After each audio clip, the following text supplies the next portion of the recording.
Welcome my dear रॉकर्ट्स, कैसे हैं आप सभी। पिछले कुछ इन्वेस्टिगेशन थ्रिलर्स के लिए आप रॉकर्स भाइयों का बेहद ही अच्छा रिस्पांस देखने को मिला, तो मैंने सोचा क्यों नहीं अपने रॉकर्स भाइयों के लिए एक बेहतरीन इन्वेस्टिगेशन मूवी लेकर आऊं। एक पुलिसमैन की बेटी का बहुत ही बेरहमी से कत्ल कर दिया जाता है। पुलिस डिपार्टमेंट इन्वेस्टिगेशन करके एक आदमी को कातिल साबित करके जेल में डाल देते हैं, पर विक्टिम के पिता को किसी और पर शक होता है। वो अपना अलग ही इन्वेस्टिगेशन करने लग जाता है। उसे जिस पर शक है, क्या वही असली कातिल है? क्या पुलिसमैन अपनी बेटी के कातिल के खिलाफ एविडेंस कलेक्ट कर पाता है? असली कातिल कौन है? ये सब जानने के लिए इस वीडियो को एंड तक जरूर देखिए। तो चलते हैं कई खतरनाक मोड़ लेने वाली इस इन्वेस्टिगेशन थ्रिलर मूवी को, जिसका नाम है काउंटर इन्वेस्टिगेशन, जो कि 2006 में रिलीज हुई थी। ये एक फ्रेंच मूवी है दोस्तों। बाकी आप चैनल पर नए हो तो सब्सक्राइब जरूर कर दीजिएगा। मूवी की शुरुआत में कुछ पुलिस कार्स को दिखाते हैं। एक टीम गन्स वगैरह उठाकर एक घर का दरवाजा तोड़कर अंदर जाते हैं। वहां वो एक आदमी को पकड़ लेते हैं। इसी वक्त एक घर में रिचर्ड नाम का एक पुलिस ऑफिसर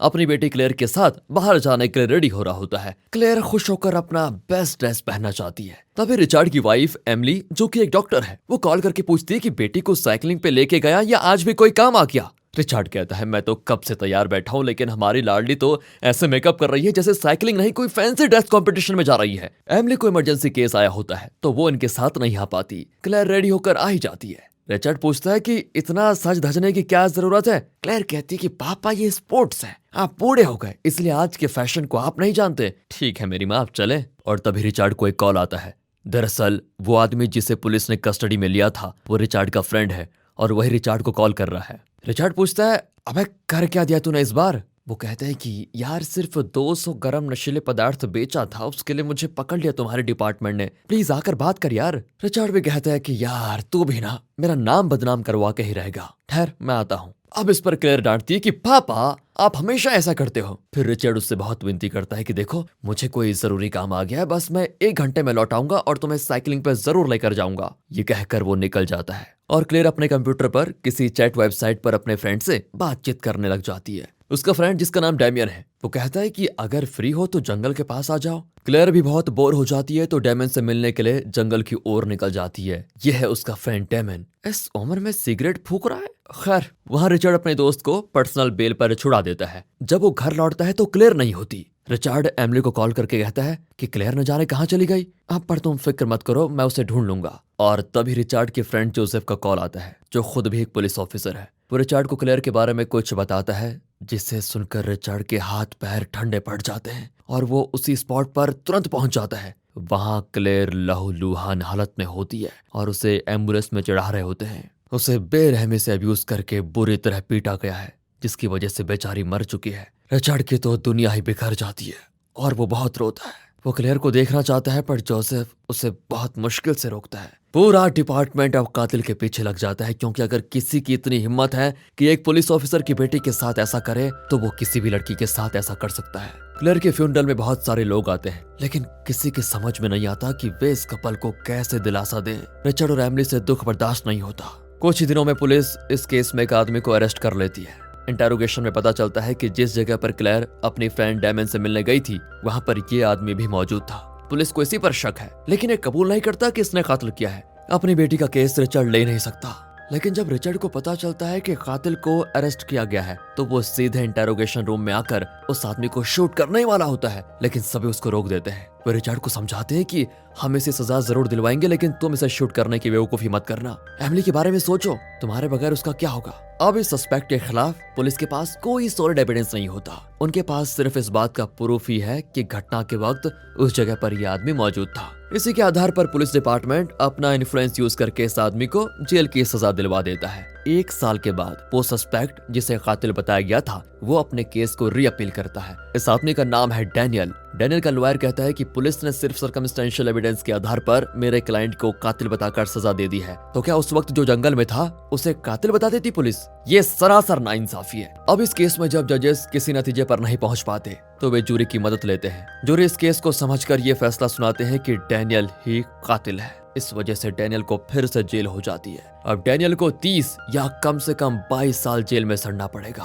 अब जोसेफ, जिसने इस केस को इन्वेस्टिगेशन करके क्लोज किया था, उसे दूसरे शहर में ट्रांसफर कर दिया जाता है। वो रिचर्ड से विदा लेकर निकलता है। वहाँ जेल में डैनियल एक लेटर लिखता है कि यह जगह बुरे लोगों के लिए है, मेरे रहने की जगह नहीं है, मैंने कोई गलती नहीं की। इस तरह एक लंबा लेटर लिखकर न जाने उसे क्या सोचता है, वो उसे रोल करके एक जगह छिपा देता है। फिर वो रिचर्ड के लिए एक और लेटर लिखता है। जब रिचर्ड को लेटर मिलता है तो वो उसे पढ़ने लग जाता है। उसमें लिखा होता है, मुझे पता है आप मुझ पर इतना गुस्सा होंगे कि मुझे मार डालना चाहते होंगे। आपकी बेटी के साथ जो हुआ उसके बाद आपकी क्या हालत हुई होगी ये मैं समझ सकता हूँ। बस इतना पढ़ते ही रिचर्ड गुस्से में उसे फेंक देता है। पर तभी एमिली की आहट आती है तो रिचर्ड उस लेटर को लेकर एक कमरे में चला जाता है। फिर वो आगे पढ़ता है, मुझे पता है कि आप मुझे ही अपनी बेटी का अब्यूजर और कातिल समझ रहे हैं, लेकिन सच तो यह है कि कातिल आज भी आजाद घूम रहा है। मैं बेगुनाह हूँ, लेकिन आपके डिपार्टमेंट ने मुझे जेल में बंद कर दिया। कभी ना कभी तो आपको असली कातिल का पता चल ही जाएगा, तब आप मेरी बात को समझेंगे।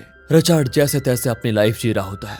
1 साल बीत जाता है और रिचर्ड एक दिन अपनी कार में बैठा होता है। तभी रेडियो पर एक न्यूज आती है कि एक साइको कातिल जो छोटे बच्चों का कत्ल करता था वो पकड़ा गया। अब रिचर्ड को शक होता है कि कहीं इसने तो क्लेयर को मार नहीं डाला। जेल में डैनियल को एक लड़की का लव लेटर मिलता है। यहाँ रिचर्ड अपने सीनियर ऑफिसर से उस साइको कातिल को इंटेरोगेट करने की परमिशन मांगता है। सीनियर ऑफिसर उसे परमिशन दे देता है। अब रिचर्ड जाता है दूसरे शहर जहां उस साइको को अरेस्ट करके रखा हुआ है। इत्तेफाक से उसी शहर में जोसेफ भी ट्रांसफर लेकर गया था। वो रिचर्ड को साइको कातिल जिसका नाम गब्रिएल है उसकी फाइल ला कर देता है। यहाँ डैनियल को दिखाते हैं तो वो उस लव लेटर को पढ़ने लगता है। उस लड़की ने लिखा होता है कि मैं जानती हूँ तुम निर्दोष हो, तुम फिक्र मत करो, जल्द ही तुम्हें न्याय मिलेगा। अब जाकर डैनियल को थोड़ी शांति मिलती है कि कोई तो उस पर विश्वास करता है। यहाँ रिचर्ड गैब्रिएल की फाइल स्टडी करके सीनियर ऑफिसर को बता देता है कि गैब्रिएल का किलिंग पैटर्न मेरी बेटी के कातिल से एकदम मैच करता है, इसलिए मुझे लगता है कि असली कातिल डैनियल नहीं बल्कि गैब्रिएल है। इतना ही नहीं, गैब्रिएल की कजन का घर उस जगह के पास में है जहां मेरी बेटी की लाश मिली थी। इसके बाद रिचर्ड गैब्रिएल की कजन जिसका नाम जोज है उसके घर जाकर पूछताछ करता है। वो बताती है बचपन में गैब्रिएल का बाप उसे बहुत टॉर्चर करता था, इस वजह से उसके दिमाग पर बहुत ही बुरा असर पड़ा। शायद इसी वजह से वो इस तरह के वायलेंट क्राइम्स कर रहा है। अच्छा वो तो ठीक है, लेकिन 21 जून को वो कहाँ था? जोस कहती है वो मेरे घर में था, शायद बीच में जंगल के अंदर भी कहीं गया था। फिर अगले दिन यानी जून 22 को वो हॉस्पिटल भी गया क्योंकि उसके सर में बहुत दर्द था। जोस रिचर्ड को गैब्रिएल के डॉक्टर का प्रिस्क्रिप्शन भी देती है। अब रिचर्ड जोसेफ को कॉल करके कहता है कि हमें क्लेयर का केस रीओपन करना पड़ेगा। मुझे अपनी बेटी के लिए न्याय चाहिए, लेकिन मैं डैनियल जैसे बेगुनाह को जेल में सड़ते हुए नहीं देख सकता। मुझे क्लेयर के असली कातिल का पता लगाना है और उसे कैसे भी करके सजा दिलवानी है, कठोर सजा। डैनियल रिचर्ड को कई लेटर्स भेजता है। रिचर्ड उन सबको पढ़ता है लेकिन किसी का जवाब नहीं लिखता, पर वो सारे लेटर्स अपने टेबल ड्रॉर में संभाल कर रखता है। अब यहाँ एमिली को दिखाते हैं जो कि एक डॉक्टर है। वो अपनी बेटी की मौत के इतने समय बाद भी उसे भूल नहीं पाती और एक ऑपरेशन के दौरान चीफ डॉक्टर उसे डांटता है कि तुम्हारा ध्यान कहाँ पर है। वो परेशान होकर घर आ जाती है और रिचर्ड को बताती है कि मुझे सस्पेंड कर दिया गया। रिचर्ड भी कह देता है कि कोई बात नहीं, सब ठीक हो जाएगा। रिचर्ड का पूरा शक अब गैब्रिएल पर होता है। गैब्रिएल को इंटेरोगेट किया जाता है, जिस दौरान पता चल जाता है कि मौके वारदात पर गैब्रिएल उसी वक्त मौजूद था जब क्लेयर का कत्ल हुआ था। वे उसे क्लेयर का फोटो दिखाते हैं तो वो कहता है मैंने कई बच्चों को मारा, लेकिन इस बच्ची को तो मैंने कभी देखा तक नहीं। वे बार बार पूछते हैं लेकिन वो यही जवाब दोहराता है। अब इसके खिलाफ भी कोई सॉलिड एविडेंस नहीं होता कि इसी ने क्लेयर का कत्ल किया। तो रिचर्ड अब सीन ऑफ क्राइम पर बैठकर सोचता है कि यहाँ क्या क्या हुआ होगा। क्लेयर अपने दोस्त से मिलने आई होगी और बातें करने के बाद दोनों अपने अपने रास्ते चले गए होंगे और तभी कातिल ने क्लेयर को देखा होगा और उससे अब्यूज करके कत्ल कर दिया। तभी रिचर्ड को पीछे से कोई आवाज आती है। वो एक हुडी पहने हुए आदमी को देख लेता है और उसका पीछा करके उसे पकड़ लेता है। रिचर्ड उसे मार नहीं लगता है तो वो कहता है कि सर मेरी कोई गर्लफ्रेंड नहीं है, इसलिए मैं यहाँ पर आने वाले लवर्स को देखकर अपना जी बहला लेता हूँ। रिचर्ड उसे मारकर भगा देता है। अब वो घर आता है तो डैनियल ने फिर कुछ लेटर्स भेजे होते हैं, लेकिन इस बार रिचर्ड उसे जवाब लिखता है कि मुझे पता है तुम इनोसेंट हो। पुलिस ने एक साइको कातिल को पकड़ा है और मुझे पूरा यकीन है कि उसने मेरी बेटी को मारा होगा, लेकिन वो कन्फेस नहीं कर रहा है और हमारे पास इसका कोई एविडेंस भी नहीं कि उसने क्लेयर को मारा। मुझे माफ कर दो क्योंकि बिना कोई गलती किए तुम्हें जेल में सजा भुगतनी पड़ रही है। बस इसी बात का डैनियल को इंतजार था। अब उसे शांति मिलती है कि विक्टिम का पिता उसे बेगुनाह मानता है। अब उसे यकीन हो जाता है कि वो किसी भी तरह खुद को बेगुनाह साबित कर सकता है। अगले ही दिन वो अपने लॉयर को बुलाता है और उसे एक लेटर देता है। लॉयर कहता है कि इसे तो तुम जेल से भी भेज सकते हो। डैनियल कहता है कि मेरे सारे लेटर्स जेलर पढ़ता है, उसके बाद ही उन्हें पोस्ट किया जाता है, लेकिन ये मेरी गर्लफ्रेंड के लिए पर्सनल लेटर है, इसे प्लीज आप खुद जाकर पोस्ट कीजिए। अब रिचर्ड उस डॉक्टर से मिलता है जिसने गैब्रिएल का सर दर्द ट्रीट किया था। रिचर्ड उसे प्रिस्क्रिप्शन दिखाता है तो वो तुरंत पहचान जाता है कि मैं इस पेशेंट को जानता हूँ, पर मुझे तो टीवी पर देखकर पता चला कि ये इतना खतरनाक कातिल है जो बच्चों को भी नहीं छोड़ता। मैंने आपको भी टीवी में देखा था। आई एम सॉरी आपकी बेटी के साथ इतना बुरा हुआ। रिचर्ड कहता है कि मुझे शक है गैब्रियल ने ही मेरी बेटी को मार डाला होगा, लेकिन मुझे कोई एविडेंस नहीं मिल रहा। डॉक्टर कहता है कि तुम्हारा शक जायज है, लेकिन मैं तुम्हें गैब्रियल के बारे में एक और बात बताना चाहता हूँ। ये कहकर वो रिचर्ड को घर के अंदर लेकर जाता है। वो क्या बताना चाहता है ये फिलहाल हमें नहीं दिखाया जाता। फिर रिचर्ड एक न्यूज चैनल में जाकर कोई न्यूज फ्लैश करने को कहता है। रिचर्ड बहुत रिक्वेस्ट करता है तो वे मान जाते हैं। फिर रिचर्ड घर आता है तो न्यूज चैनल में फ्लैश करते हैं कि क्लेयर का कातिल डैनियल नहीं बल्कि गैब्रियल है, जो हाल ही में पकड़ा गया है, और अब क्लेयर का पिता यानी पुलिस ऑफिसर रिचर्ड इस केस को रीओपन कर रहा है। ये सुनकर एमिली कहती है कि ये बात तुमने मुझसे क्यों नहीं बताई। रिचर्ड उसे लाख समझाता है कि तुम पहले से क्लेयर के बारे में सोचती रहती हो, इसलिए मैं इस केस के बारे में तुम्हें बताकर तुम्हारा दिल और नहीं दुखाना चाहता था। पर एमिली नाराज हो जाती है। यहाँ तक कि पुलिस स्टेशन में सीनियर ऑफिसर रिचर्ड को डांटता भी है कि क्लोज्ड केस को तुम फिर से ओपन क्यों करना चाहते हो। चलो मान भी लिया कि डैनियल इनोसेंट है और क्लेयर को गैब्रियल ने मारा, लेकिन गैब्रियल अपना गुनाह कबूल कहाँ कर रहा है। यहाँ तक कि वो अपने सारे गुनाह कबूल कर रहा है, लेकिन तुम्हारी बेटी को उसने मारा ये तो वो साफ साफ इनकार कर रहा है। सर यही तो उसकी ट्रिक है सर। लेकिन रिचर्ड एविडेंस भी तो नहीं है। और इनकी बातों के बीच ही सीनियर ऑफिसर को एक कॉल आता है। एक औरत इन्हें गैब्रियल के बारे में कुछ बताना चाहती है। वे उस औरत से मिलते हैं जिसका नाम है जूलिया। वो बताती है कि मेरी एक आदत है कि मैं जहाँ भी जाती हूँ जो कुछ भी देखती हूँ उसकी ड्राइंग बनाकर रखती हूँ। जून 21 को मैं उस जंगल में गई, वहाँ मैंने गैब्रियल को देखा था। अब सीनियर ऑफिसर कहता है कि ये तुमने उस वक्त क्यों नहीं बताया जब क्लेयर का केस इन्वेस्टिगेशन हो रहा था। जूलिया कहती है मैं बताने वाली थी, लेकिन तब तक पता चला कि पुलिस कातिल को अरेस्ट कर चुकी है, तो मैंने सोचा कि शायद मैं गलत थी और डैनियल ही असली कातिल होगा, इसलिए उस समय मैंने किसी को कुछ नहीं बताया। लेकिन मैंने न्यूज में देखा कि गैब्रियल पकड़ा गया है, लेकिन पुलिस के पास क्लेयर के केस के लिए कोई ठोस एविडेंस नहीं है, इसलिए मुझे लगा कि मुझे इस इन्वेस्टिगेशन में पुलिस की मदद करनी चाहिए। सीनियर बार बार पूछता है क्या तुम कोर्ट में गवाही दोगी। वो कहती है हाँ, एक छोटी बच्ची को न्याय दिलाने के लिए मैं कहीं पर भी सच बताने को तैयार हूँ।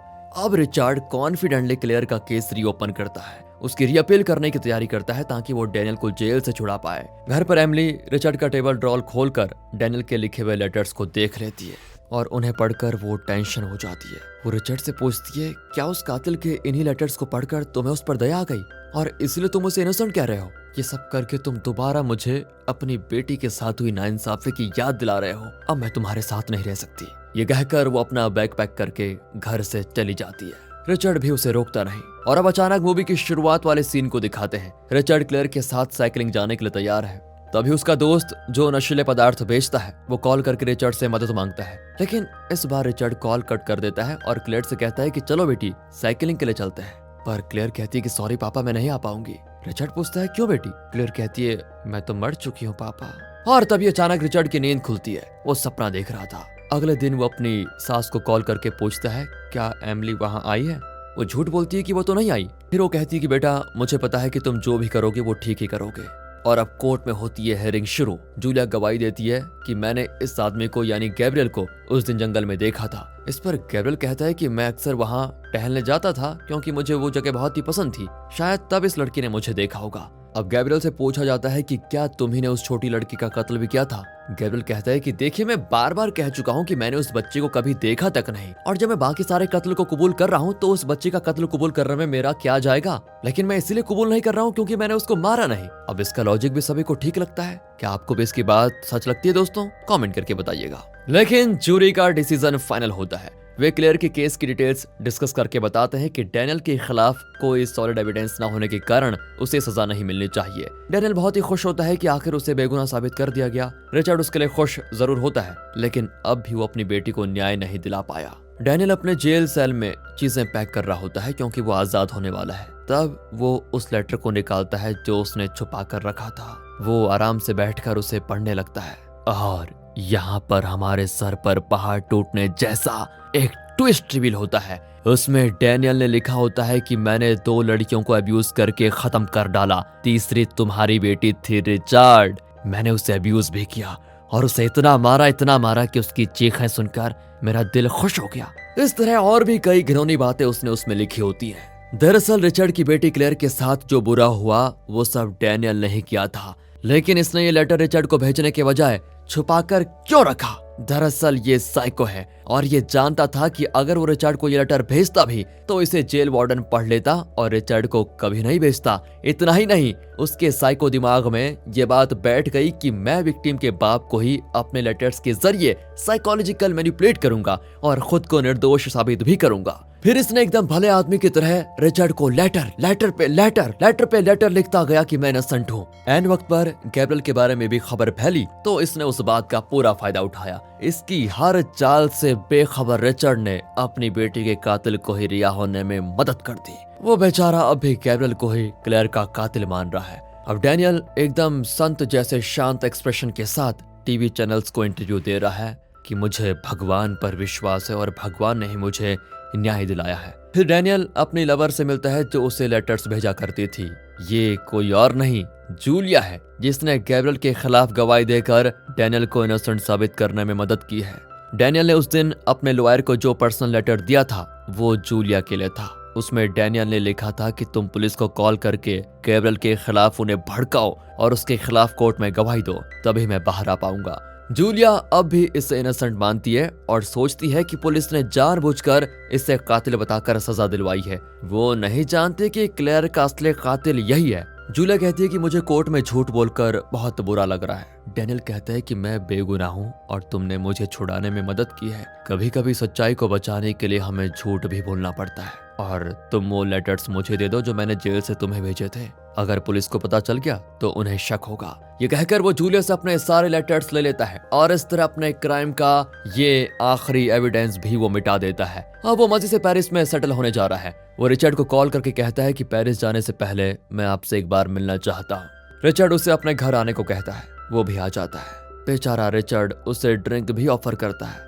डैनियल कहता है कि अगर आप नहीं होते तो मैं इनोसेंट होकर जेल की सजा काट रहा था। Thank you. क्या मैं आपकी बेटी का बेडरूम देख सकता हूँ? रिचर्ड पूछता है क्यों?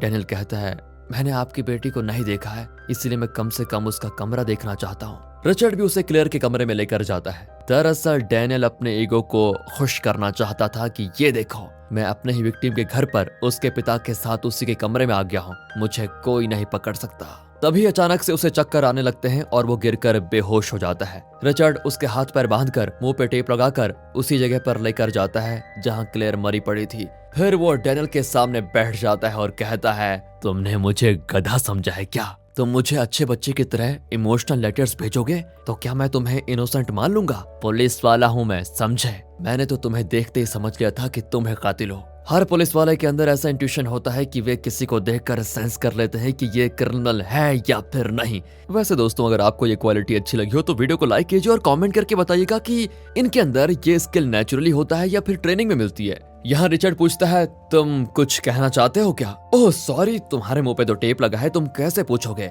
मैं बताता हूँ तुम क्या पूछना चाहते हो। मैं तो पहले से जेल में सजा काट रहा था सर, फिर आपने मुझे रिहा क्यों करवाया, यही पूछना चाहते हो ना? वो इसीलिए बेटा कि मेरा डिपार्टमेंट तुम्हें अरेस्ट करके जेल भेज चुका था और मैं कुछ नहीं कर पाया। अपनी बेटी को खोकर मैं और मेरी पत्नी अपना चैन सुख सब कुछ खो बैठे थे, लेकिन तुम जेल में 3 वक्त का खाना खाकर मजे से रह रहे थे। तब मैंने गैब्रियल को इस केस में इन्वॉल्व करने का फैसला किया। हालांकि मैं जानता था कि उसने क्लेयर का कत्ल नहीं किया। अपना शक दूर करने के लिए मैंने गैब्रियल के डॉक्टर से बात की थी। तब मुझे पता चला कि गैब्रियल नपुंसक था और वो किसी के साथ यौन संबंध नहीं रख सकता, इसीलिए वो किसी को अब्यूज तो कर ही नहीं सकता था। तो मुझे 100% यकीन हो गया कि तुम ही क्लेयर के कातिल हो और फिर मैंने डिसाइड किया कि मैं कैसे भी करके तुम्हें जेल से रिहा करवाऊंगा और फिर अपने हाथों से तुम्हारा खात्मा करूंगा। तुम्हारी किस्मत तो देखो, मेरे हाथों अपनी जान गंवाने के लिए तुमने खुद अपनी गर्लफ्रेंड के साथ मिलकर गेम खेला। बेवकूफ कहीं के। मुझे पता था तुम मुझसे मिलने जरूर आओगे, इसीलिए मैंने तुम्हारी ड्रिंक में बेहोशी की दवा मिला दी। लेकिन तुम्हारी हिम्मत की भी दाद देनी पड़ेगी। मेरे घर में आकर मुझसे कहते हो कि मेरी बेटी का कमरा देखना है। अब मैं तुम्हें तुम्हारा बेडरूम दिखाता हूँ। ये देख, 6 फीट खोद के रखा हुआ है मैंने। ये कहकर वो डैनियल को उस गड्ढे में जिंदा दफना देता है। कुछ दिन के बाद टीवी पर न्यूज आता है कि डैनियल, जो क्लेयर के कत्ल के केस में जेल में था और फिर रिहा हो गया, वो अब लापता है। ये सब देखकर एमिली की कुछ समझ में नहीं आता। तभी बाहर कार का हॉर्न बजता है और वो देखती है कि रिचर्ड उसको लेने आया है। रिचर्ड की आंखें उसे बता देती हैं कि जिस कुत्ते ने हमारी बेटी के साथ ऐसा किया, मैंने उसे मार डाला। एमिली समझ जाती है कि अब उनकी बेटी की आत्मा को शांति मिल रही होगी और वो रिचर्ड के साथ चली जाती है। अब रिचर्ड के डिपार्टमेंट के इम्पोर्टेंट लोग जानते हैं कि रिचर्ड ने ही डेनियल को मार डाला, लेकिन वो इस बारे में किसी को नहीं बताते। रिचर्ड अपने बेटे की कब्र पर उसे श्रद्धांजलि दे रहा होता है। तभी उसका सीनियर ऑफिसर आकर कहता है कि जब से क्लेयर के साथ ये सब कुछ हुआ है तुम एक रात भी चैन से नहीं सोए हो। ये बात मैं अच्छी तरह जानता हूँ। अब तो तुमने उसके कातिल को भी अपने हाथों से खत्म कर दिया। कम से कम अब तो चैन की नींद सो जाओ। मैं सब जानता हूँ, लेकिन तुम फिक्र मत करो, मैं किसी को कुछ नहीं बताऊंगा, क्योंकि क्लेयर भी मेरी ही बेटी जैसे थी। ये कहकर वो चला जाता है। और दोस्तों आप भी जाइए हमारे दूसरे चैनल पर और अगर अच्छा लगे तो सब्सक्राइब कर दें मूवीज वेदर को। मिलते हैं ऐसी ही स्टोरीज के साथ। अगर एक्सप्लेनेशन अच्छा लगा हो, स्टोरी अच्छी लगी हो तो ज्यादा से ज्यादा शेयर करें, वीडियो को लाइक। मिलते हैं ऐसी बेहतरीन मूवी के साथ, तब तक के लिए गुड बाय। अपना ख्याल रखिए, बहुत जरूरी है। And finally thanks for watching.